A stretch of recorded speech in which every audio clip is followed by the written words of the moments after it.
All right, welcome everyone to St. Mary's Swanee, third session of our October outreach online series. We are so grateful that all of you have joined us today.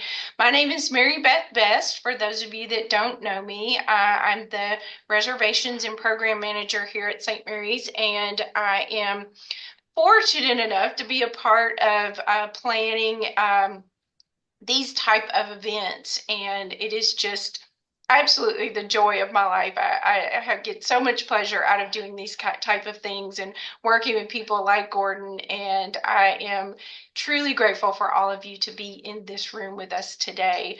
The second best thing to being in this Zoom room is actually being here in Swanee, Tennessee at St. Mary's Retreat Center. We are located on top of the peak of the South Cumberland Plateau on this little mountain peak here in Swanee, Tennessee, just outside of the University of the South. If you ever want to join us here in person, if you haven't already, it is quite a sacred and breathtaking place to be. We are located here on New Hope Bluff. The views are just absolutely gorgeous, and you can do that and actually see Gordon in person December 6th through 8th. He's going to give you just a little taste of the retreat to come this December, and you can find out more about that at our website. If you like what you enjoy today and want more of that, you can join us in person. So without further ado, I'm going to tell you a little bit about Gordon. It's just going to be not even it's just going to be a brief introduction because there's so much more about Gordon that can be said. He is a retired Episcopal priest. He is a teacher of mindfulness and contemplative practices. And he is an absolute treasure to me personally and to St. Mary's Swanee. He does retreats here at least twice a year, more if we can get him.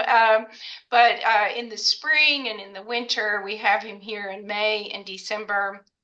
And they are always just an absolute joy to be a part of. It is an experience that you just must not miss. I try to tell people that it's just something that is hard to describe in words of being a part of his retreats. It is just a practice of every type of meditation and spiritual practice that you can imagine, all wrapped up in a 3-day experience. So if you get a chance to be with him in person, it is quite a fascinating experience. So, but we're going to get this special time together for the next hour with Gordon of just being together and getting a little bit of information about a retreat that's to come. And then Gordon always is a surprise too. It's always something unique when you get to spend time with him. So we probably don't know what's going to happen, right, Gordon? So we never know. So just sit back, relax, enjoy the time that you have here. We do appreciate your support and being with us. And if you have any follow-up questions or anything about St. Mary's Swanee afterwards, you all know how to reach me. You've gotten my emails, and also you can always give me a call. I always enjoy sharing information about this really sacred and special place. So without any more from me, I'm going to sit back and enjoy this time myself. So Gordon, it's all yours. Thank you, Mary Beth. So, for those of us who are friends of St. Mary's, we all know that Mary Beth is the heart of hospitality at St. Mary's. I really don't know what St. Mary's would be without you, Mary Beth. Thank you so, so much for everything that you do. So, I have had the good fortune for the last 25 years or so to be leading retreats at St. Mary's in various ways. My late wife, Kathy Woods, and I taught New Year's retreats there and mindfulness retreats for a number of years. And then Rabbi Rami Shapiro and I and Kathy taught wisdom retreats there. And in the last couple of years, I've been working with two dear Nashville friends. The first is my Tai Chi teacher, Ryan Black. And Ryan is he is just such a gifted movement teacher.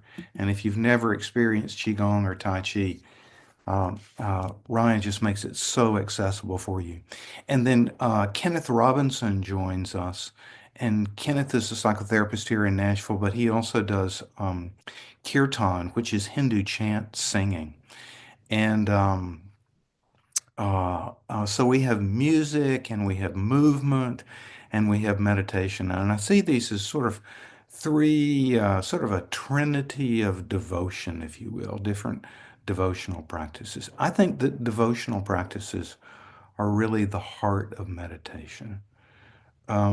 And so the particular retreat that's upcoming the first weekend in December, I always bring some different content in terms of meditation. And I want to talk about meditating with Wendell Berry and his contemplative vision. I'm actually kind of killing two birds with one stone here. I teach a couple of times a year. Vanderbilt has an Osher lifelong learning program, and I'm actually teaching a 6-week class right now for Vanderbilt on meditating with Wendell Berry. So I actually want to pull some of the material from the first week of that class in being with you today. And I will reprise that material for the retreat in December. So I want to tell you about the genesis of this particular material for me. I had a client. I'm a psychotherapist. Really, I don't do all that much single malt psychotherapy anymore. I like to be with people who have a meditation practice, who want to deepen their meditation practice these days. That's kind of the sweet spot for me. But I had somebody I was talking to back in the spring, and she was talking about giving up something for Lent. And she said she was going to give up cussing for Lent. And I thought that is really interesting. I've never heard anybody say that they were going to give up cussing for Lent. And that led me to think, well, if I were going to give up something for Lent, what would I like to give up for Lent? And it really didn't take me very long to come up with my answer. I thought, I would really like to give up the former president for Lent. And I thought, well, if I'm going to give up the former president for Lent, I'm going to have to give up the news. And so that's what I did for, the 6, 7 weeks of Lent was to give up the news. Now, I have to say that the news has a way of finding you, even if you're not reading it or watching it. People would come into my office, and I was very well acquainted with what was going on in the world without actually having to pursue it myself. I hadn't become, you know, uh, just sort of some kind of hermit off in a cave somewhere. I knew what was going on. But I thought, well, if I'm going to give up the news for Lent, there's going to be kind of a chunk of time that's available to me. Uh, if you live alone as I do, it's real easy to default to the news, just to kind of open up the New York Times or open up, wherever you get your news, and just to default into that space. And I thought, well, if I'm not gonna do the news, what would I like to put into that space? And I thought, I think I'd like to hang out with Wendell Berry, and here's why. So most of us probably know who Wendell Berry is. He's a 90-year-old. He's 90 years old now. Kentucky farmer, poet, uh, cultural critic, novelist, environmental activist. And of all the people that I read, Wendell Berry is the person who soothes me the most. And I thought, well, during this season, I'd like to be in uh, the space of soothing. And I thought that I would like to teach this class for Vanderbilt in the fall, right during the heart of the election season, because I thought, we could really use an antidote to the times, an antidote to all of the polarization and tribalism that's kicked up around the election. Um, there's another thing just personal about Wendell Berry. Um, I think he was born in maybe 1934. My dad was born in 1926. Wendell Berry reminds me a lot of my dad, and that's high praise for my dad. My dad once said he felt like he was a 19th century man living in the 20th century. And I think Wendell Berry is a bit of that same kind of feel. He's kind of a 19th century man living in the 20th and now the 21st century. Um, so why meditate with Wendell Berry? That's the kind of obvious question. And let me say a little bit about meditation and a little bit about Wendell Berry. The Tibetan word for meditation is gom, Gom, and it translates into English as familiarization. So what we meditate on, and meditation is like the word sports. There are all different kinds of meditations, just like there are all different kinds of sports. There's lacrosse and there's football and there's baseball and there's volleyball, swimming. There's so many different kinds of sports where there's so many different kinds of meditation. There's chanting, there's movement, there's a sitting meditation, centering prayer. So many different kinds of meditation. But what we're doing in all these different practices is we're calming the mind and we're opening the heart. This is not my line. It comes from the Insight Meditation teacher, Jack Kornfield. Jack says that meditation's about calming the mind and about opening the heart. Some of you will know Ken Wilber. Ken Wilber's kind of a philosopher, spiritual teacher, polymath, and he says meditation's about waking up and growing up and cleaning up and showing up. I want to unpack that a little bit for you. Meditation's about waking up. It's waking up to the image and likeness of God that is stamped in all of our hearts. Buddhists would call it Buddha nature. It's waking up to what Thomas Merton would have called our true nature. Meditation is also about growing up. Um, this is about developmental psychology. It's about growing through different levels of psychological engagement with the world.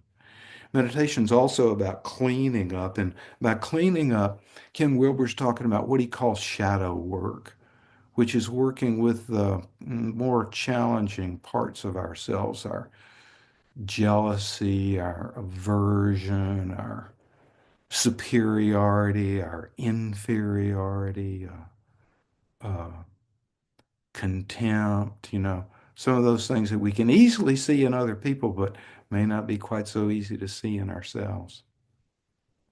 And finally, meditation is about showing up, which is all about, Thich Nhat Hanh, the Vietnamese Zen Buddhist teacher, says our appointment with life is in the present moment. Our appointment with life is actually not on election day. It's not in the future. Our appointment with life is it's not in the past, any regrets or rehashing or reworking of the past. It's actually liberation is always right now. That's where we come into contact with our true nature and that of other people too. I think that I first encountered Wendell Berry actually in hanging out with the Buddhists. I would go on retreats out at Spirit Rock Meditation Center out in Marin County in Northern California. And in the Dharma talks, there's the basic structure of the meditation day was we would sit for 45 minutes and then we'd do mindful walking for 45 minutes and we'd sit, walk, eat, repeat. That was really the structure of the day. But at night, you kind of get to quote, go to the movies and somebody would give a Dharma talk, like a sermon. There are favorite poets that Dharma teachers like to use. Um, Mary Oliver is one of the people at the top of the list for sure. Rumi, Jalaluddin Rumi, contemporary of St. Francis of Assisi. Another one famously translated by Coleman Barks from the University of Georgia. And then Wendell Berry. Wendell Berry is a favorite poet of the the Dharma teachers. So I think I first encountered Wendell Berry through his poetry and then later through his novels. In the course of this class that I'm teaching at Vanderbilt and will bring to St. Mary's, I look at some poems of Wendell Berry's. I want to do that with y'all today.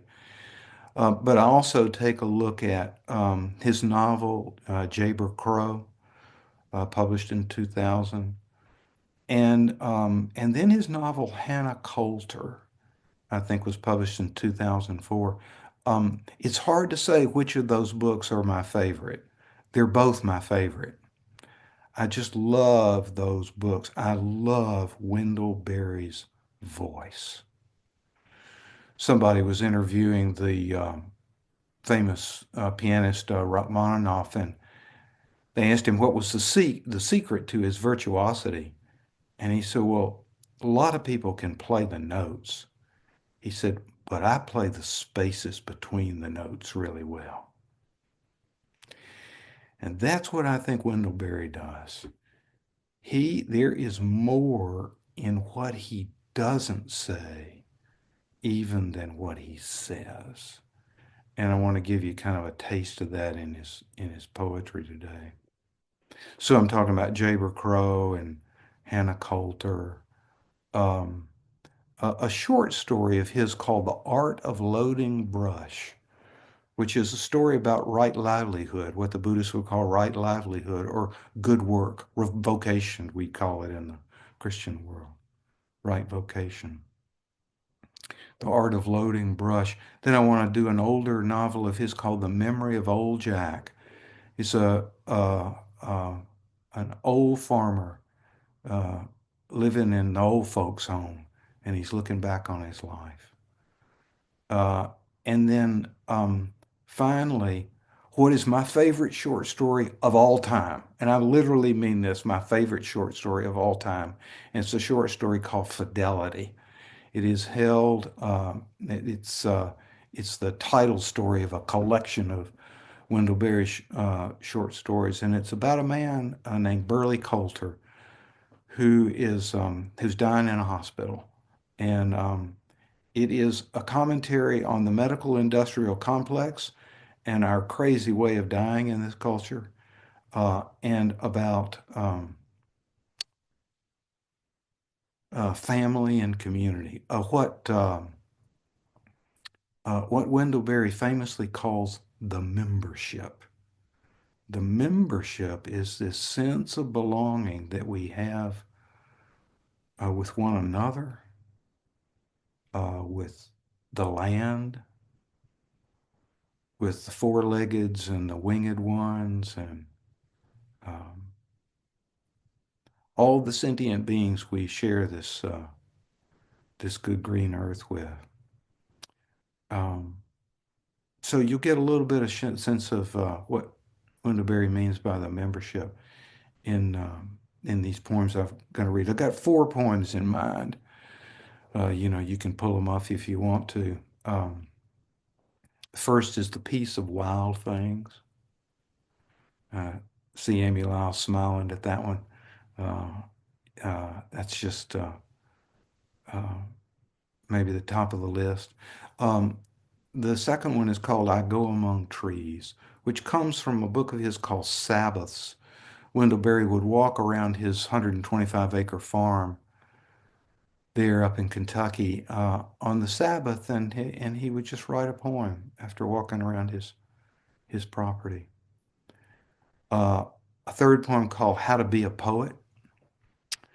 And then finally, a poet to another poet friend of his called To Hayden Carruth. So without further ado, let me get you to listen to Wendell Berry.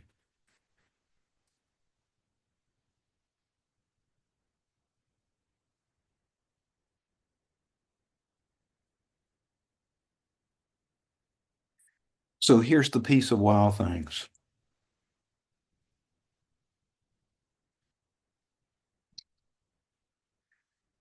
When despair for the world grows in me, and I wake in the night at the least sound, in fear of what my life and my children's lives may be, I go and lie down where the wood drake rests in his beauty on the water, and the great heron feeds. I come into the peace of wild things who do not tax their lives with forethought of grief. I come into the presence of still water, and I feel above me the day-blind stars waiting with their light. For a time I rest in the world and am free.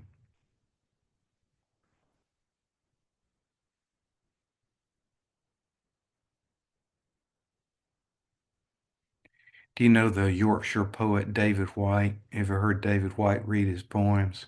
You know, the way he likes to read them is he really savors phrases over and over and over again. And I want to savor some phrases with you. His first line is, "When despair for the world grows in me." How many people are feeling some despair for the world? I won't ask for your hands, but yeah, there's Amy Lyles. She's sticking it up. So's Nora. Yeah.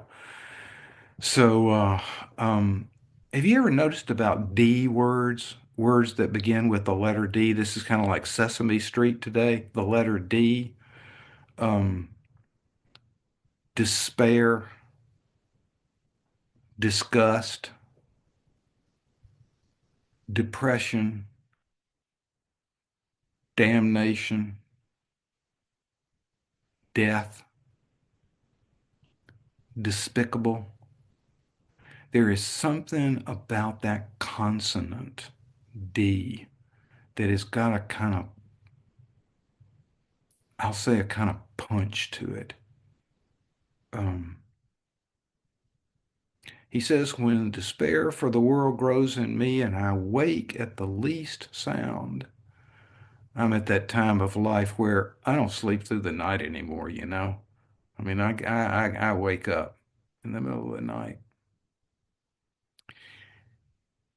in fear of what my life and my children's lives may be. For me, it is such a relief to have a man talk about fear, not dominance, uh, not superiority, not exceptionalism, not being on top, not winning, but for a man to talk about fear.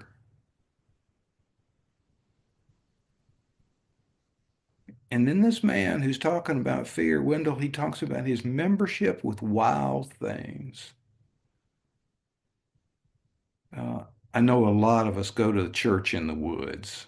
You know, we may have a place that we go to church or synagogue or temple, at some point during the week. But for many of us, and especially for those folks who are living up at St. Mary's, the woods is just right there for you. I was talking with a client yesterday who's gotten a place at Cliff Tops in Swanee, and he was just saying how his blood pressure is getting healed just when he gets to come and walk in the woods. Do you know this term, nature deficit disorder? Is that familiar to you? Yeah. Um, uh, it's uh, it's a real thing. Uh, the thing that I have liked doing most in my contemplative ministerial life was leading contemplative kayaking retreats in Southeast Alaska. Uh, it was really being out in the big medicine of the back of beyond. So Wendell Berry's living out there on his farm, and he says he just goes and lies down. He lies down where The wood drake rests in his beauty on the water, and the great heron feeds. I like to kayak here on the Harpeth River here in Nashville. And the great blue herons, they just fly along with you when you when you kayak down the river here. I come into the peace of wild things who do not tax their lives with forethought of grief.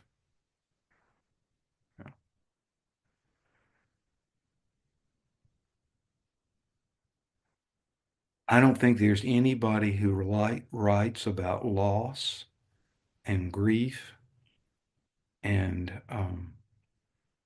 living right, what he calls living right on after loss, than Wendell Berry does. In fact, I think for me, Hannah Coulter, his novel Hannah Coulter, is after my wife Kathy died, that was the single most soothing thing for me was to reread Hannah Coulter, and I had all of Kathy's underlinings in the book, so there was a special connection there. I come into the presence of still water. We all hear the echoes of the 23rd Psalm there, don't we? He leadeth me beside the still waters. He restoreth my soul. His soul's getting restored there with the peace of wild things. And I feel above me the day blind stars. He's saying there is, in the daytime, we don't see the stars, um, but they're there. They're there shining. There's a light unseen, and it's just waiting for us. And he says he rests in the grace of the world. Rest. When I was first ordained over 50 years ago, or 50 years ago as an Episcopal priest, we still had the 1928 Book of Common Prayer. And before communion, we had what were called the comfortable words. Some of you probably are not old enough to remember these, but we had the comfortable words. And one of the comfortable words was, "Come unto me, all ye that labor and are heavy laden, and I will," and the translation was, "I will refresh you." We translate it these days as, "I will give you rest." So rest, relaxation is the most important spiritual word. I want to say that again. Rest, relaxation is the most important spiritual word. Those of you who have been with me before know that my very first teacher in divinity school was Henry Nouwen. And Henry used to say that the essence of prayer, he'd make a fist like this, and Henry had huge hands. He'd make a fist like this. So he'd say the essence of prayer is moving from this to this. It's recognizing that we're a bundle of contractions, not to mention contradictions, but we're a bundle of contractions. And these manifest in the soma, they manifest in the body.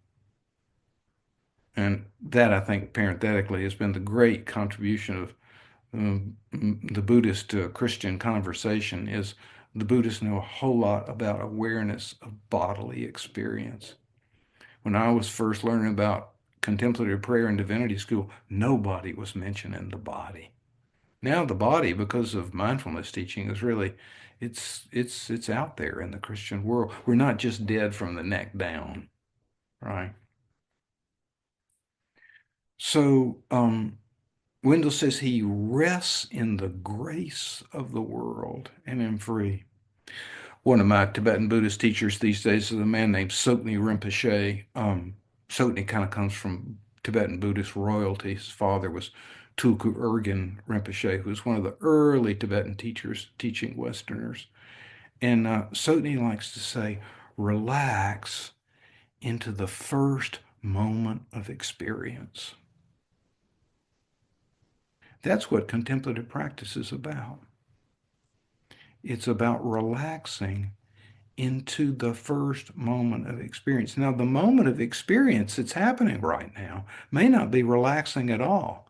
It may be a long way from relaxing. I may be full of contraction. But if I can notice that I'm all knotted up, that I'm wrapped around the axle, and I can actually bring some compassion and attention to that and let that contraction rest in the womb of compassion, then that's the beginning of freedom. That's the beginning of liberation, or we might call it salvation. So this next poem, I Go Among Trees, I've got a real powerful connection with personally. When Kathy and I got married, it was the second marriage for both of us, and we were married in the Japanese garden at Cheekwood here in Nashville, if you know Cheekwood Botanical Garden. And we were married in the Japanese garden, and each of us read a poem. And the poem that Kathy read when we got married was this poem by Wendell Berry called I Go Among Trees. So I hear her voice as I read it to you. I go among trees and sit still. All my stirring becomes quiet around me like circles on water. My tasks lie in their places where I left them, asleep like cattle. Then what is afraid of me comes and lives a while in my sight. What it fears in me leaves me, and the fear of me leaves it. It sings, and I hear its song. Then what I am afraid of comes. I live for a while in its sight. What I fear in it leaves it, and the fear of it leaves me. It sings, and I hear its song. After days of labor mute in my consternations, I hear my song at last, and I sing it. As we sing, the day turns, the trees move.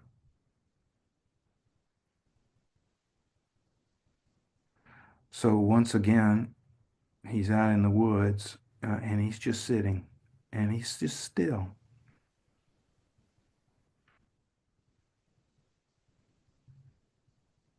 He says the stirring becomes quiet like circles on water. When we were kayaking in Southeast Alaska, um, it's a tropical rainforest there. And so there's a lot of rain. And you're out there kayaking, but it's not thunderstorm rain like here. It's sometimes just kind of soft, steady rain. And there be, these, how the raindrop will hit the water and make these circles. And we're just out kind of paddling in the rain. That was such a joy. And then these seals would poke their heads up out of the water, look like black Labrador retrievers. Uh, it was just, mm. With a poem like this, we'll all have our own particular associations to the poem. It will evoke something in you like that evokes in me. Here's fear again. Here's Wendell talking about fear. Um, uh, do you know that I think it's maybe a 19th century painting called The Peaceable Kingdom, where it's kind of like the lion laying down with the lamb. All the animals are just kind of peaceable with one another. Um, Wendell is acknowledging that we can be scary. He says, "What's afraid of me? We can be scary, and we can sure be scared. We can scare ourselves.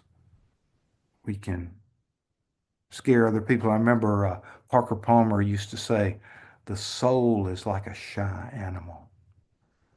Uh, it's like you need to be quiet around the soul, or it's like a deer, it'll just scamper off deeper into the woods. So Wendell's kind of getting quiet so that his soul can speak, and whatever might be afraid of him might come to him. Um, he's got this refrain. This for me is a perfect poem. He's got this refrain. It sings and I hear its song. It sings and I hear its song. I hear my song at last and I sing it. There's a Native American tradition that uh, when a woman becomes pregnant, she knows she's pregnant. She has a soul growing inside her, and she asks the spirit to teach her the song of this particular child. And so she sings that song to that child as she's growing in her belly, or he's growing in her belly.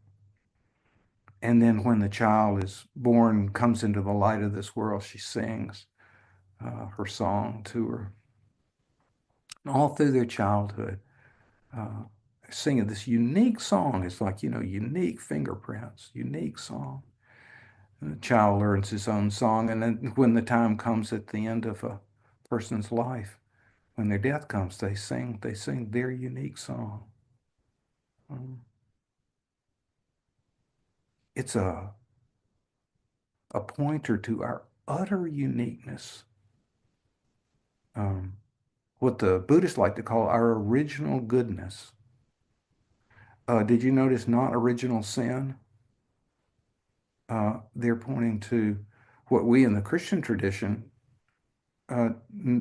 theologically, we know it as being made in the image and likeness of God. That's our original goodness.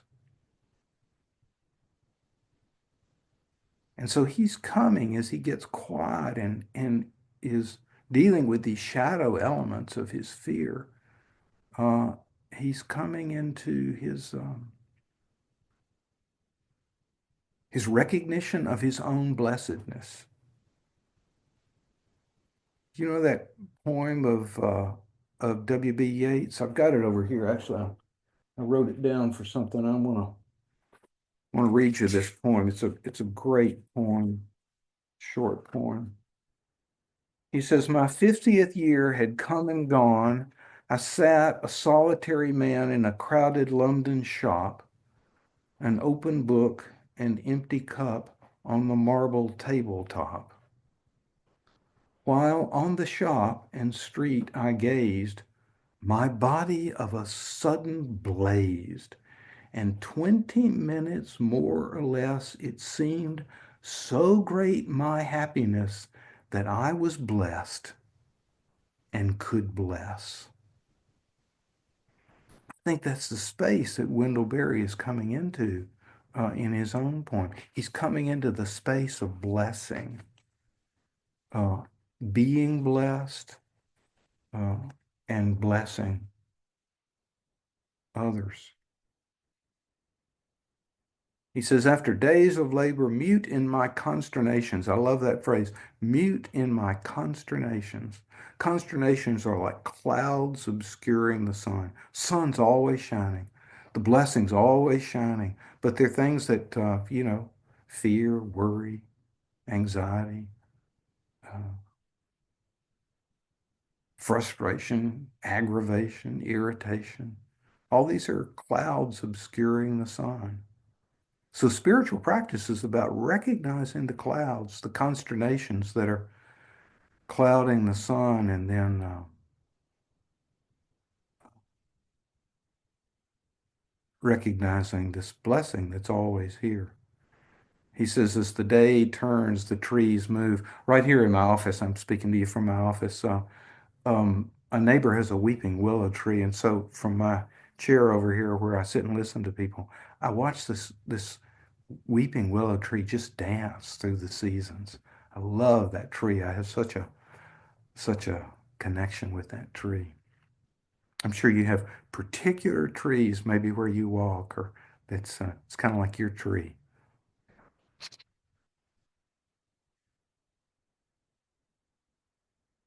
Maybe I'll do one more.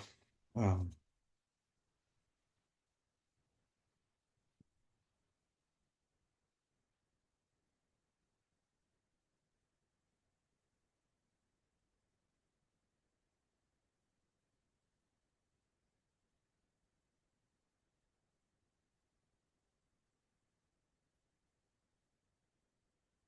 how to be a poet.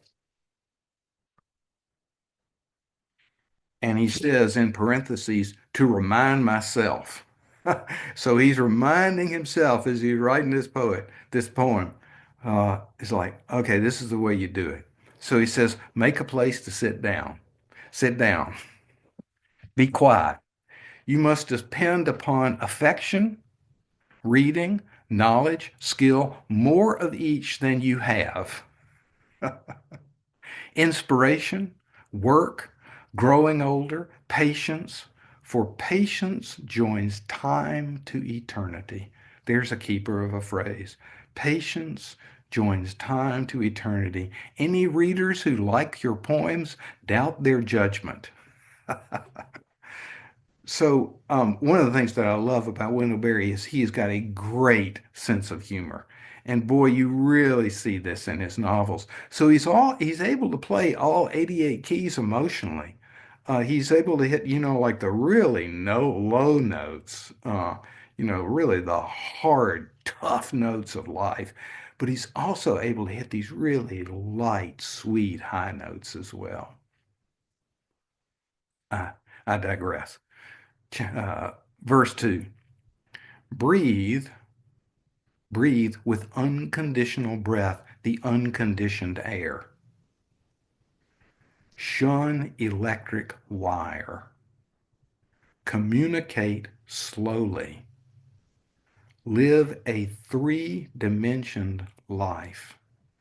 Stay away from screens. He's talking to us right now. We're on a screen. Stay away from screens. Stay away from anything that obscures the place it is in. There are no unsacred places. There are only sacred places and desecrated places. That's worth reading again. There are no unsacred places. There are only sacred places and desecrated places. Third stanza. Accept what comes from silence. Make the best of it you can. Of the little words that come out of the silence, like prayers prayed back to the one who prays, make a poem that does not disturb the silence from which it came. So a lot of us know that one-liner from Thomas Keating who says God's first language is silence, right? Um, and notice that the way he gets here, he's rocking in the cradle of the breath. He says, breathe with unconditional breath.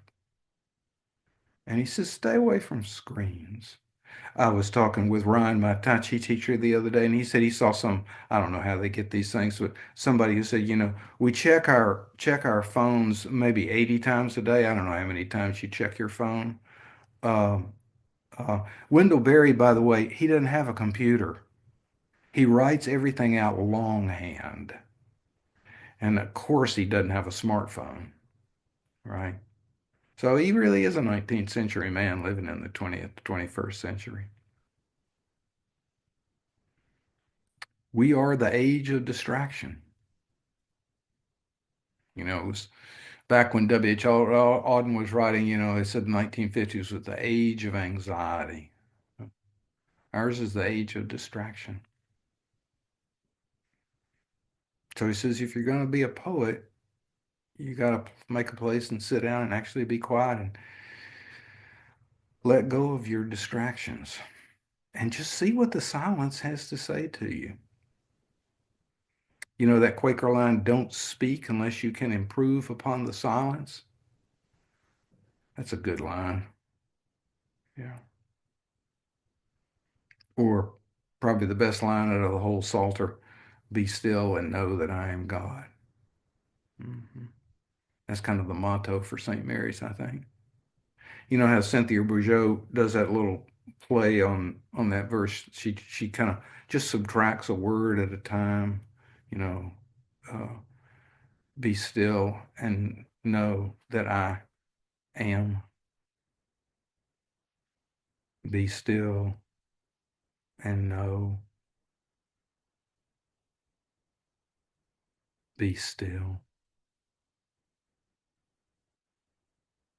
Just be. I think this what we get in this poem is kind of kind of Wendell Berry as the cultural critic. This is a countercultural against the stream kind of poem. Um, I don't know if you've ever heard Wendell Berry's voice. It's really worth listening to. You can go on YouTube and listen to him speak. And one of the funny stories that he tells is he was protesting mountaintop removal up in Kentucky. You know, these people that blow off the tops of mountains so they can get to the coal. And he just, you talk about a desecrated place, a mountaintop removal is a desecrated place. So he and some friends of his had gone to protest at the governor's office um, in Kentucky. And he said they got there on a Friday, and the governor said, "Well, I got to go, but y'all are welcome to make yourselves at home and y'all can stay here for the weekend." And so Wendell Berry said they brought in mattresses, they had massage therapists, they brought in food. He said it was the nicest weekend I've ever had. So it's he pokes fun at himself and in any presumptuousness about himself, and I sure like that about him. But he is a fierce critic of American culture and both the Democratic Party and the Republican Party when it comes to agricultural policy. Um, he's a he is a one of his books was called the Diary of a Mad Farmer, and he didn't mean a crazy farmer, an insane farmer. He meant a pissed off farmer. Yeah. Okay, so I think I've gone on long enough. Let's just do a little bit of meditation together here, because I really want to use him as kind of a hook, like a lure, a hook in the water for people to read Wendell Berry and maybe get a little bit more curious about meditation itself. So I'm sitting in the chair, however you want to sit, chair, couch, floor, cushion, whatever. I'm going to close my eyes. You can have your eyes closed, open, whatever you like. And just inviting your body to settle down into the support of your seat. And just notice any place where there's any bracing or tension or contraction, especially the hinges of the jaws. Soften the corners of the eyes, softening the root of the neck where it joins the torso, and just inviting resting down into underside support. The yoga teachers say resting down in the bones. So many bones in the feet. So many bones in the hands. Feel the feet and the hands being supported from underneath. And then resting back in breathing.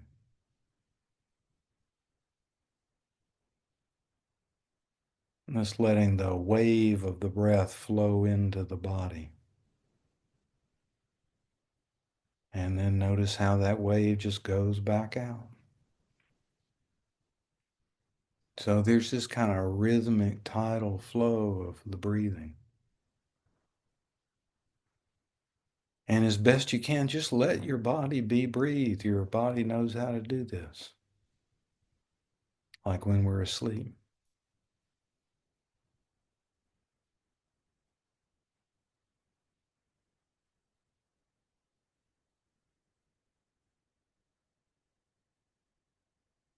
And then bringing to mind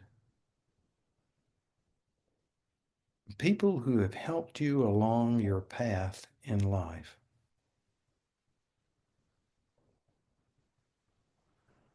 These could be teachers, friends, family members,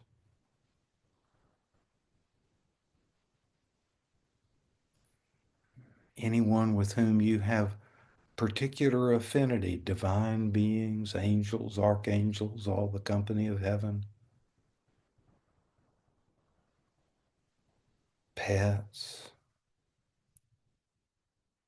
maybe a sacred place in nature. Just see what comes to mind. See who comes to be with you. We call these the benefactors, and imagining the benefactors looking upon you with unconditional support. No matter how you feel about yourself or whether you think you're worthy or unworthy, they see deeper. They see all the way down into your original goodness. And just see them looking upon you and showering down their blessings upon you.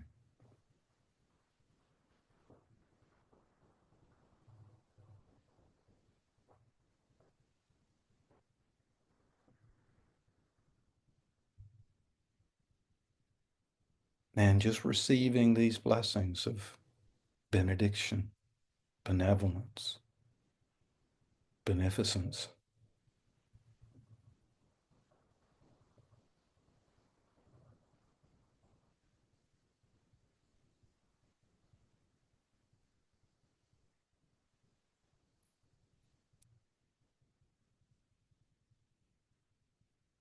And know that they're always with you. You can tune into them wherever you are. So we'll just do a little bit of compassion meditation with them. So, maybe there's some contraction, some reactivity. It could be about the news. It could be about the election. Who knows what it is? It might be something closer to home, more personal. But just any place in your life where there's any ouch, where the shoe pinches, and just actually feeling that in your body, letting your body have the experience of this reactivity, this contraction. Big word for it is suffering.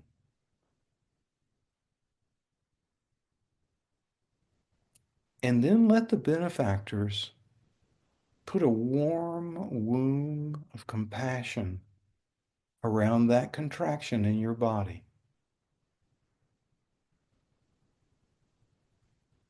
In so doing, we're not trying to get rid of the difficulty. We're not trying to fix it. We're not trying to fade it. We're just letting it rest in the womb of compassion.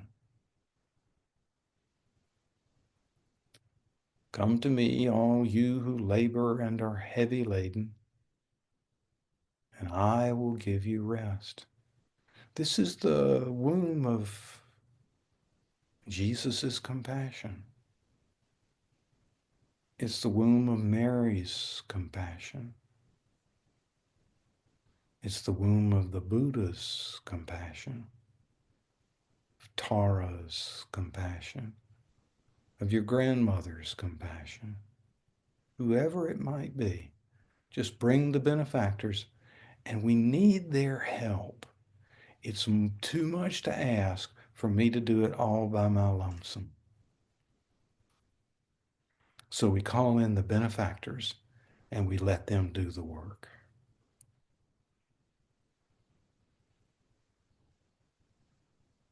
and just noticing what it feels like, have this reactivity, this contraction, just held, just held.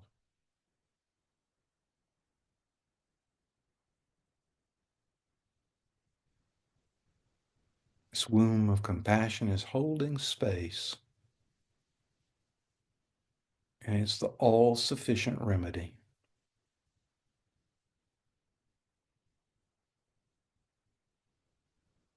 The all-sufficient remedy.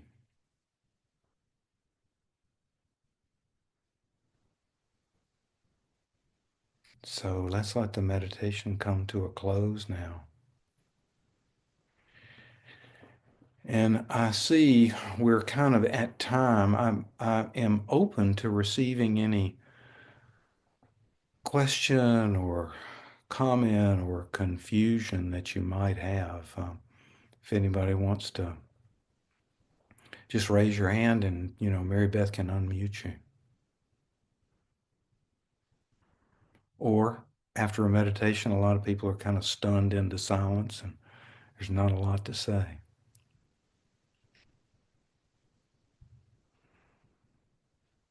And that's good too.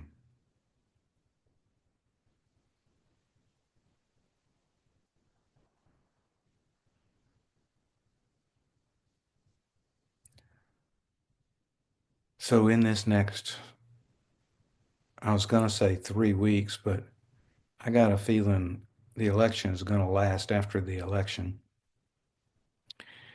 I commend Wendell Berry to you. You don't have to give up the news. Holy Week, I went back to reading the headlines. I kind of eased myself back into the water. And that for me is a really good practice. I don't really need to read all those long articles. Uh, and I sure don't need to necessarily be watching it on the news. Um, but my intention is to hold whatever's in the news, Gaza, Ukraine, um, our election, to hold my own reactivity with compassion, but everybody else's too, right?